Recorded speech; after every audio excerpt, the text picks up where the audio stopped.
महाराष्ट्र में थप्पड़ से थाने तक पहुंची भाषा की लड़ाई।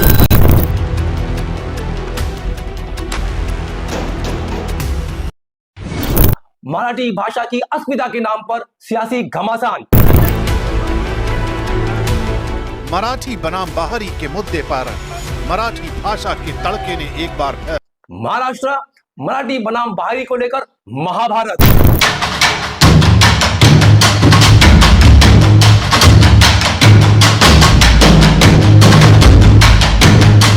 मराठी भाषा को लेकर दोनों भाई यानी ठाकरे ब्रदर्स एक साथ एक ही मंच पर दिखाई दिए और दोनों भाइयों का साथ आना यानी उद्धव बालासाहेब ठाकरे और एमएनएस चीफ राज ठाकरे का एक साथ आना क्या सिर्फ मराठी भाषा का प्रेम है या इससे आगे और कुछ? उद्धव बालासाहेब ठाकरे के शिवसैनिक भी इस भाषा की लड़ाई में उतरे मैदान में।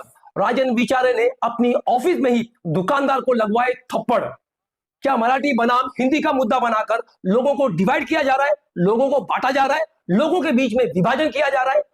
अगर उद्धव बालासाहेब ठाकरे की शिवसेना यानी यूबीटी और मन से एक साथ आते हैं और एक साथ कॉर्पोरेशन इलेक्शन लड़ते हैं तो फिर महाविकास आघाड़ी का क्या होगा? आज के इस एपिसोड में हम ये तमाम इश्यूज को एनालाइज करेंगे। महाराष्ट्र, मराठी भाषा, मराठी माणूस और उसका सोशल इंपॉर्टेंस और उसका पॉलिटिकल इम्पैक्ट। बोल मराठी नाही तुला?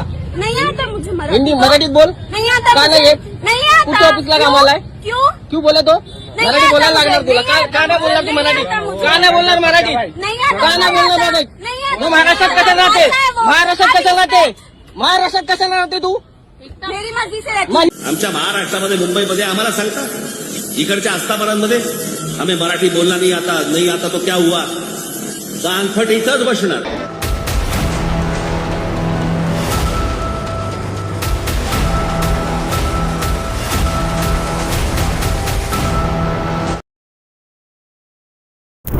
शिवसेना, यूबीटी और मनसे का एक साथ 2 दशकों बाद दोनों भाइयों का एक साथ आना यह कोई मिरेकल से कम नहीं है। और एमएनएस चीफ राज ठाकरे ने तो अपने भाषण में यह भी कहा कि जो बालासाहेब ठाकरे और दीगर लोग नहीं कर सके वो प्रदेश के सीएम देवेंद्र फडणवीस ने कर दिखाया। जे माननीय बाळासाहेबांना जमलं नाही, जे अनेकांना जमलं नाही, आम्हाला दोघांना एकत्र आणायचं ते देवेंद्र फडणवीसला जमलं। और हम जानते हैं कि एमएनएस चीफ राज ठाकरे यूं ही कोई भी चीज बिल्कुल भी नहीं बोलते। उनका भाषण एक सोची समझी रणनीति और पूरा कैलकुलेशन तरीके से होता है। तो एमएनएस चीफ राज ठाकरे का ये कहना इसके बहुत डीप और बहुत गहरे माने हैं। तो अगर हम राज साहब ठाकरे की इस बात को डीपली और सीरियसली ले तो ये इसका निष्पक्ष और इसका सॉल्यूशन क्या निकल के आता है? तो दोनों भाइयों का साथ आना क्या एक कोइंसिडेंस है या फिर एक बीजेपी का गेम प्लान है? तो क्या मराठी बनाम हिंदी का मुद्दा बनाकर लोगों का वोट डिवाइड किया जा रहा है, लोगों के बीच में एक डिवीजन पैदा किया जा रहा है और खास करके जो मराठी और नॉन मराठी स्पीकिंग लोग हैं उनके बीच में एक खाई और एक डिवीजन क्रिएट किया जा रहा है ताकि जो नॉन मराठी स्पीकिंग लोग हैं वो उद्धव बालासाहेब ठाकरे की शिवसेना से यानी यूबीटी से दूर हो जाए और उनका वोट शेयर कम हो जाए? तो क्या ये बीजेपी की एक सोची समझी राजनीति या एक गेम प्लॅन? आता सोबत राज आलेलं आहे। आमची पाळंमुळं महाराष्ट्राच्या मातीमध्ये रुजलेली आहेत। महाविकास आघाडी म्हणून आम्ही तीनही जण एकत्र राहावे ही आमची भूमिका आहे। तर युतीच्या ज्या चर्चा असतात ह्या निवडणुका जाहीर झाल्यानंतरच होत असतात, पण आशा धरायला पाहिजे। शिवसेना यूबीटी के लिए ये उसकी अस्तित्व की लड़ाई है क्योंकि शिवसेना यूबीटी का हाल अब तक का सबसे खराब पॉलिटिकल स्टेज से गुजर रहा है। पार्टी का हाल फिर वक्त खराब है और उनके कैडेट्स का जो शिवसैनिक है उनका मॉरल भी लो है।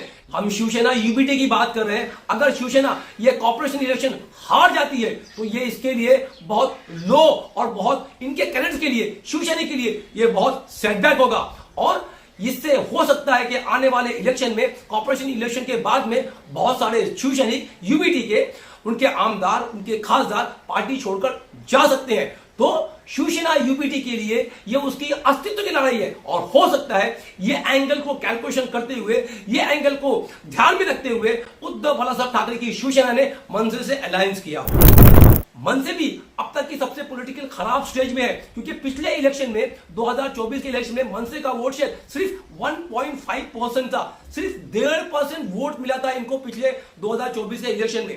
तो मनसे के लिए भी अपनी पार्टी को मजबूत करना और अपने लोगों को यानी अपने जो जितने भी उनके मनसे के कार्यकर्ता है उनमें एक जोश लाना, पार्टी को नए सिरे से शुरू करना, मनसे के लिए भी ये उसकी पार्टी के लिए एक अच्छा संदेश जाएगा। और शायद यही एक वजह है कि ये मुद्दा मराठी भाषा का, जो दोनों भाइयों के लिए एक कॉमन मुद्दा है, मराठी भाषा का, मराठी मानुष का और मराठी भाषा के लोगों की अस्मिता का, और इसीलिए ये मात्र मराठी भाषा का प्रेम और इससे आगे बढ़कर जो पॉलिटिकल इंपैक्ट है, आने वाला कॉर्पोरेशन इलेक्शन है, तो शायद हो सकता है कि दोनों भाई अलायंस कर ले, यानी यूबीटी और मन से एक साथ कॉर्पोरेशन इलेक्शन लड़े, अपने दोनों लोग अपनी पार्टी का अस्तित्व और अपनी पार्टी का वजूद बचाने के लिए और कॉर्पोरेशन इलेक्शन को जीतने के लिए। शायद ये भी एक गेम प्लान हो सकता है।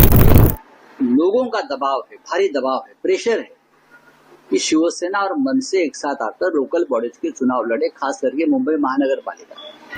महाराष्ट्र की सरकार ने तीसरी भाषा के नाम पर हिंदी को कंपलसरी किया। अब ये क्यों किया, किस लिए किया, ये भी एक बहुत बड़ा सवाल है। और वही हुआ, दोनों पार्टी यानी यूपीटी और एमएनएस ने इसका विरोध किया, यहां तक कि दोनों ने सरकार को चेतावनी दी, आंदोलन की, धरना की, बड़े प्रोटेस्ट की कि अगर ये हिंदी भाषा को कंपलसरी किया गया है, ये जीआर को रद्द नहीं किया गया, तो पूरी मराठी भाषा के मानने वाले लोग, पूरे महाराष्ट्र लोग सड़कों पर आएंगे। और जाहिर सी बात है, वही हुआ जो होना चाहिए था कि सरकार ने अपना जीआर जो हिंदी भाषा कंपलसरी करने का था उसे वापस ले लिया। दोनों भाइयों ने एक साथ यानी यूबीटी और मनसे ने एक साथ सभा ली और दोनों लोग पहली बार यानी 2 दशकों बाद एक साथ दिखाई दिए और उन्होंने साफ तौर पे कहा कि मराठी भाषा का अपमान महाराष्ट्र में महाराष्ट्र बर्दाश्त नहीं करेगा। और जाहिर सी बात है कि मराठी भाषा का, मातृभाषा का, जो हमारे महाराष्ट्र की मातृभाषा है, उसका अपमान बर्दाश्त नहीं होना चाहिए। हमारे भारत में 17 से 18 भाषा को नेशनल लेवल का दर्जा, नेशनल भाषा का दर्जा प्राप्त है, तो मात्र एक भाषा का इतना प्रचार और प्रसार क्यों, यानी हिंदी भाषा का।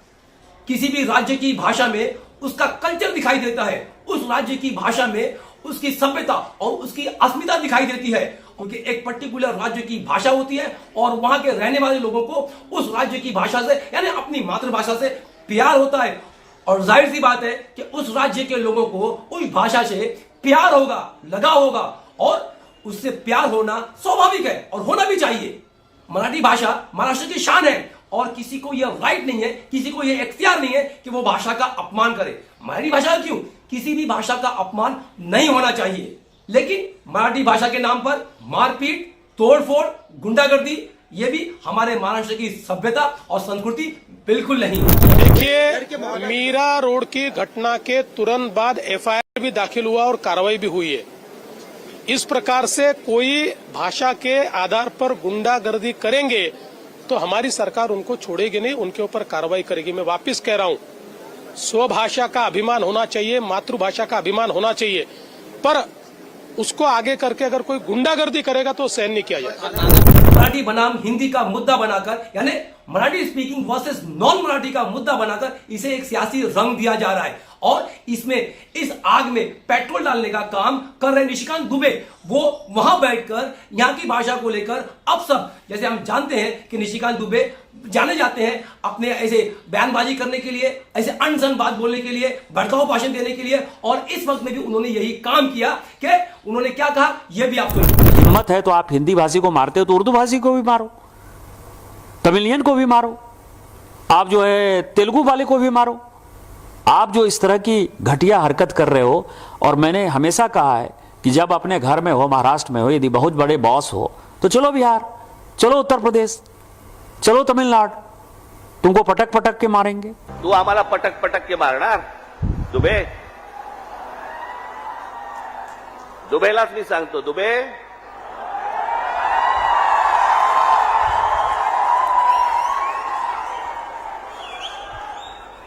तुम मुंबई में आ जाओ,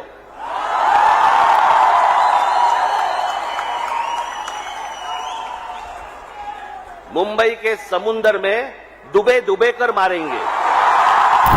और दूसरा ये भी गौर करने वाली बात है कि मराठी बनाम हिंदी का मुद्दा बनाकर जिस तरीके से बीजेपी के लीडर्स लोग इसको टूल दे रहे हैं और इसमें पेट्रोल डालने का काम कर रहे हैं, तो क्या बीजेपी इस मुद्दे को यानी मराठी बनाम हिंदी का मुद्दा बनाकर लोगों के बीच में डिवीजन करना चाहती है, लोगों के बीच में विभाजन करना चाहती है, मराठी स्पीकिंग और नॉन मराठी स्पीकिंग के बीच में एक खाई खोदना चाहती है ताकि आने वाले कॉर्पोरेशन इलेक्शन में बीजेपी को इसका फायदा मिले?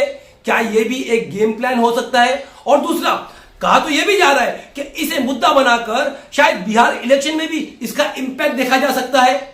हम जानते हैं नीतीश राणे के पास कोई दूसरा मुद्दा नहीं है सिवाय वो मीडिया के सामने आके मुसलमानों के खिलाफ अपशब्द बोलना, मुसलमानों के खिलाफ बुरा भला बोलना और मुसलमानों के खिलाफ जहर उगलना, यही उनका काम है। और इस बार भी उन्होंने यही किया। उन्होंने एमएनएस और उद्धव बाळासाहेब ठाकरे की शिवसेना के लोगों को धमकी देते हुए कहा, अगर हिम्मत है तो गोल टोपी वाले को माही में जाकर उनको मराठी भाषा बोलने पे सिखाओ। एक हिंदू को मारा गया है ना, एक हिंदू को मारा गया है, तो मुझे बोलना है कि इतनी हिम्मत जाके नल बाजार और मोहम्मद अली रोड में दिखाओ ना।